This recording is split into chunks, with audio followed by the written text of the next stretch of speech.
ফটোশপের সবথেকে গুরুত্বপূর্ণ কাজগুলির মধ্যে হলো ব্যাকগ্রাউন্ড পরিবর্তন করা বা ব্যাকগ্রাউন্ড রিমুভ করা। তবে এই ব্যাকগ্রাউন্ড পরিবর্তন করা বা ব্যাকগ্রাউন্ড রিমুভ করার কাজটি কি খুব সহজ? না, এটা অনেক অনেক কঠিন বিষয়। তারপরে আরও যদি কোনো ছবিতে এলোমেলো চুল বা এলোমেলো দাড়ি থাকে অথবা ছবির পিছনে মাল্টি কালার ব্যাকগ্রাউন্ড থাকে, সেই ক্ষেত্রে এলোমেলো চুল বা এলোমেলো দাড়িগুলোকে ঠিক রেখে এই ব্যাকগ্রাউন্ডটাকে পরিবর্তন করা বা ব্যাকগ্রাউন্ডটাকে রিমুভ করা মোস্ট ইম্পর্টেন্ট কাজগুলির মধ্যে একটি এবং কঠিন কাজগুলির মধ্যে একটি কাজ। তবে এই কঠিন কাজটিকে আজকের ভিডিওতে খুব সহজ করে আমরা শেখার চেষ্টা করব। আপনারা দেখতে পাচ্ছেন এখানে আমি দুটি মডেল নিয়েছি, দুটি মডেলের এলোমেলো চুল বা এলোমেলো দাড়ি রয়েছে। এই চুল বা এলোমেলো দাড়িগুলিকে ঠিক রেখে আমরা ব্যাকগ্রাউন্ডটাকে রিমুভ করে ব্যাকগ্রাউন্ডটাকে কি করে পরিবর্তন করতে পারি, এই বিষয়টি আজকের ভিডিওতে শেয়ার করব।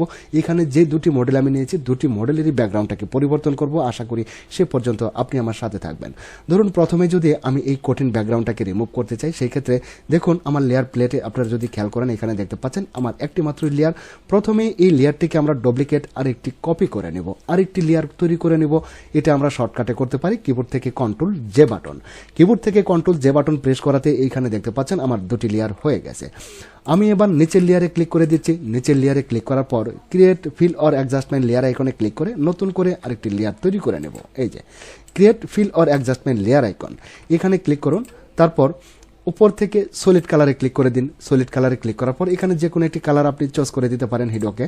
দেখুন এখন এখানে আমাদের নতুন একটি লেয়ার তৈরি হয়ে গেল। এখন আমরা উপরের লেয়ারে ক্লিক করে দেব।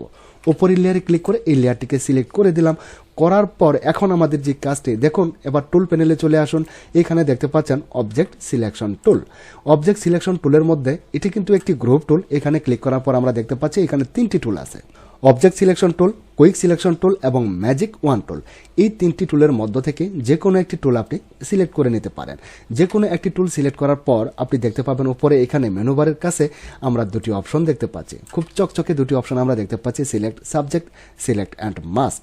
তো select and subject, select and mask আমি প্রথমে এইখান থেকে ক্লিক করে দেবো সিলেক্ট সাবজেক্টে। সিলেক্ট সাবজেক্টে ক্লিক করার পর এখানে যে সাবজেক্টটি আছে এটাকে সিলেকশন করে নেওয়া হয়েছে।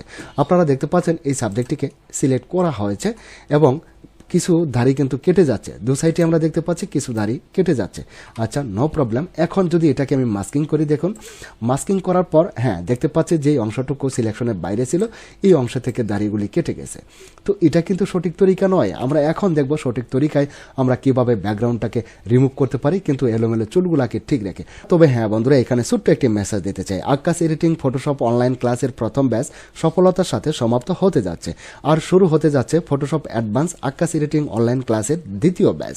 আপনি যদি আগ্রহী হয়ে থাকেন তাহলে অ্যাডমিশনের জন্য প্রস্তুত হয়ে যান।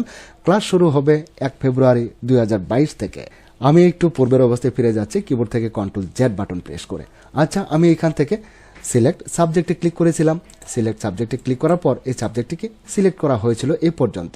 আচ্ছা, এখন এখানে পাশে যে অপশনটি আমরা দেখতে পাচ্ছি select and mask, select and mask আইকনে ক্লিক করে দিন। এই অপশনে ক্লিক করে দিন। এই অপশনে ক্লিক করার পর ডান পাশে একটি প্যানেল আমরা দেখতে পাচ্ছি ওপেন হয়ে গেছে।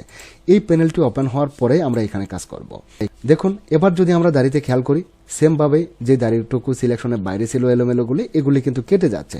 তো এগুলি কাটলে তো হবে না। এবার এইখানে বাম পাশে খেয়াল করুন, এই যে দেখতে পাচ্ছেন রিফাইন এডস নামে একটি ব্রাশ আছে, রিফাইন এডস ব্রাশ। এই ব্রাশটিকে আপনি সিলেক্ট করে নিন। এই ব্রাশটি সিলেক্ট করার পর এই ব্রাশ দ্বারা যেখানে এলোমেলো চুল বা দাড়িগুলি ছিল সেখান দিয়ে আপনি এভাবে ব্রাশ করুন। এভাবে ব্রাশ করলে দেখবেন সেই দাড়িগুলি কিন্তু চলে আসতেছে। ধীরে ধীরে কিন্তু সেই দাড়িগুলি চলে আসবে। তারপর আমরা ব্যাকগ্রাউন্ডটাকে রিমুভ করে দিলে এই এলোমেলো চুল এবং দাড়িগুলিকে আমরা একদম ঠিক রাখতে পারবো। ঠিক এভাবে ব্রাশ করুন আর এলোমেলো চুল এবং দাড়িগুলোকে আপনি ফিরিয়ে নিন। রিফাইন এড ব্রাশ দ্বারা আমি এভাবে ব্রাশ করে যাচ্ছি।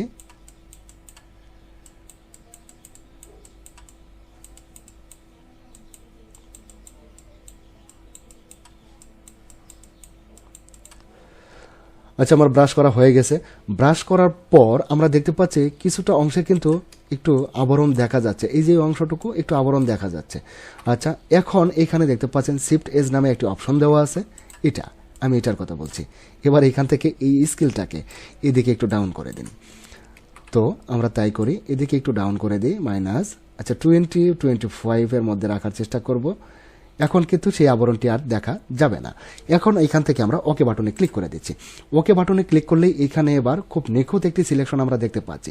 এই নিখুঁত সিলেকশনটি যখন চলে আসবে তখন লেয়ার প্যানেলের নিচে এখানে add a layer mask icon দেখতে পাচ্ছি। এইখান থেকে অ্যাড লেয়ার মাস্ক আইকনে ক্লিক করে দিন। অ্যাড লেয়ার মাস্ক আইকনে ক্লিক করার পর আপনি দেখতেই পাচ্ছেন ব্যাকগ্রাউন্ডটি কিন্তু মাস্কিং হয়ে গেছে এবং এখান থেকে এলোমেলো চুল এবং এলোমেলো দাড়িগুলিকে আমরা একদম সঠিকভাবে ঠিক রাখতে পেরেছি। দ্বিতীয় যে মডেলটি এখানে ছিল সেমভাবে আমরা কাজটি করতে পারি।